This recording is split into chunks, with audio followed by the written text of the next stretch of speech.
The International Monetary Fund's latest assessment of the global economy is that both advanced and emerging markets are failing to deliver job-creating growth this year. While the economic recovery creeps ahead, it's threatened by stubbornly low inflation in many countries and financial markets that look optimistically high. So our numbers for 2014 is 3.3% for world growth, and for 2015, 3.8%. This being said, looking at just the world growth number is misleading because what you have is very different evolutions across different countries. Each region of the world has a story to tell why growth is slowing. In Europe, although the recovery is weak, it hasn't completely stalled. The recovery in the Eurozone is not stalling, but growth we predict is going to be very, very low. It's 0.8% for 2014, 1.3% for 2015. These are low numbers, but again, there's a lot of differences across countries. You have Germany doing well, you have France not doing so well in the core, and then in the periphery you have Spain doing well, and you have Italy not doing so well. So again, one has to look at each country on its own. Growth in the U.S. is strengthening as government spending cuts and tax increases have mostly come to an end. The Federal Reserve is still giving the economy a boost, and the housing market is healthier.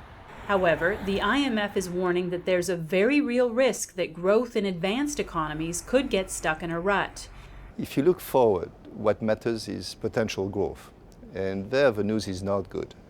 And over the last 3 years, we have revised our estimates of potential growth down a bit for advanced economies, but it was already quite low, and much more so in terms of magnitudes for emerging market economies. So we're now going to return to anything like the growth rate of the first half of the 2000s.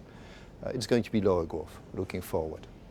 That means growth rates over a 5-year period could be depressed by nearly 0.5 percentage point, with unemployment at unacceptably high levels and inflation very low. The problem isn't limited to advanced economies. Emerging markets are slowing from the growth rates they experienced before and right after the crisis. The IMF says they need to address underlying problems holding back higher growth. Emerging market growth is still high, not as high as it used to be, and it's a bit lower than we expected a while back.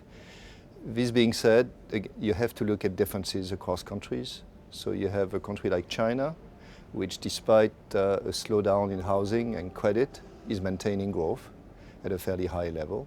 You have India, which was doing relatively poorly and is doing much better. There is clearly more confidence and more investment coming. And then on the other side, you have countries like Brazil, where confidence seems to be missing, investment is low, growth is very close to zero.